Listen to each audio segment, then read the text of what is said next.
আজকে আমরা যে লীলা রসটা আস্বাদন করব সেই লীলা বিষয়ে একটু শুনি যে কি লীলা আপনারা শুনবেন।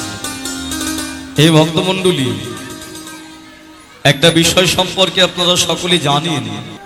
ধরে নিন একটা চাষি 1 বিঘা জমি চাষ করেছে, ধান চাষ। তার মনের মধ্যে ইচ্ছে যে এই ধান চাষটা যে আমি করলাম 1 বিঘা জমিতে 10 মণ ধান পাবো, 10 মণ জমিটা থেকে ধান পাবো, এই আশায় চাষিটা চাষ করলো। তা দেখা গেল ওই জমিটা থেকে চাষিটা 25 মণ ধান পেয়েছে। খুব মন দিয়ে শুনবেন, আশা করে চাষ করেছিল 10 মণের, পেয়েছে 25 মণ। তার মানে চাষিটার মনে তো দুঃখ হবেই, তাই না? দুঃখ হবে, তোমার দুঃখ হবে, তাহলে মাথা নাড়লেন, আনন্দ হবে। তার মানে এতে বোঝা যাচ্ছে এখনো কানেকশন হয়নি আপনাদের সাথে, টাওয়ারের একটু প্রবলেম আছে, এই জন্যই আমি জিজ্ঞাসা করলাম।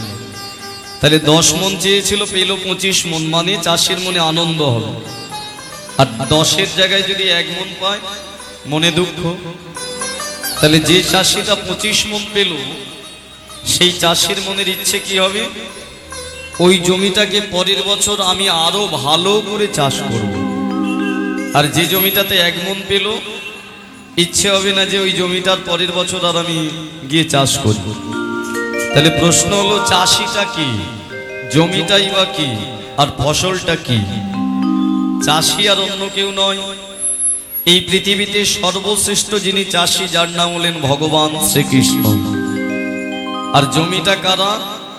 না, জমি হলাম আমরা সবাই।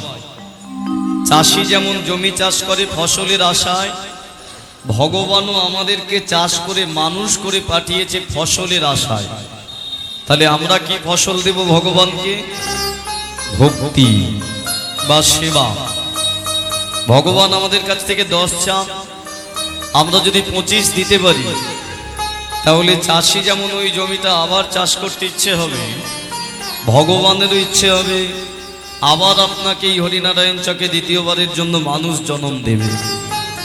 কিন্তু যদি 10-এর জায়গায় আপনি 1 দেন, বা 10-এর জায়গায় আপনি দিলেন না, এই মানব জন্ম পেয়ে কোনো সেবা করলেন না, ভজন করলেন না, ভক্তি দিলেন না, তাহলে চাষির যেমন ইচ্ছে হবে ওই জমিটা চাষ করব না, আমাদেরও পরম চাষির ইচ্ছে হবে আর একে মানুষ করে আমি পাঠাবো না।